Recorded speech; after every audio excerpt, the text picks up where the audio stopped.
verklaring, lieve mensen, in naam der wet, namens de gemeente Achtkarspelen, dat het huwelijk tussen Tineke en Jeroen is voltrokken. Ze zijn officieel man en vrouw en mogen elkaar zoenen!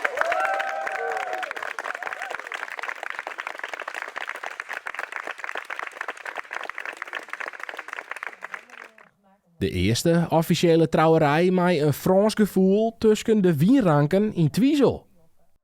Sjuggens om die hinnen. Het is fantastisch. Het is heerlijk. We treffen het enorm bij het waar. En we krijgen er een lekker windje bij. Het is echt fantastisch. Nou, het is ongelooflijk hè, dat er in deze omgeving zo'n mooie plek is waar je met elkaar kunt trouwen. En dat wij de eer hebben om hier te mogen trouwen met elkaar. Dus het is gewoon fantastisch. Het wie de eerste trouwerij in Wierang de Friesling. Met prachtig waar, heerlijke gebakjes en een soort geerwerk in de partijen. Met deze testbruiloft willen we action voor wat kinderen beter. We zijn met heel veel mensen aan het werken waar we de eerste keer werkje. Dus daar willen we een langdurige, duurzame samenwerking mee opzetten hiermee. Jeroen en Tineke mochten trouwen tussen de druiven en binnen 8 weken tijd. Normaal wordt een trouwerij tarriede en de locatie plannen wil zo'n oorlog hier.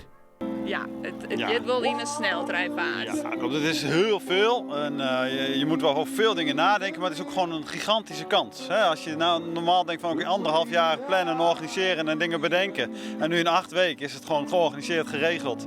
Ja, het is fantastisch.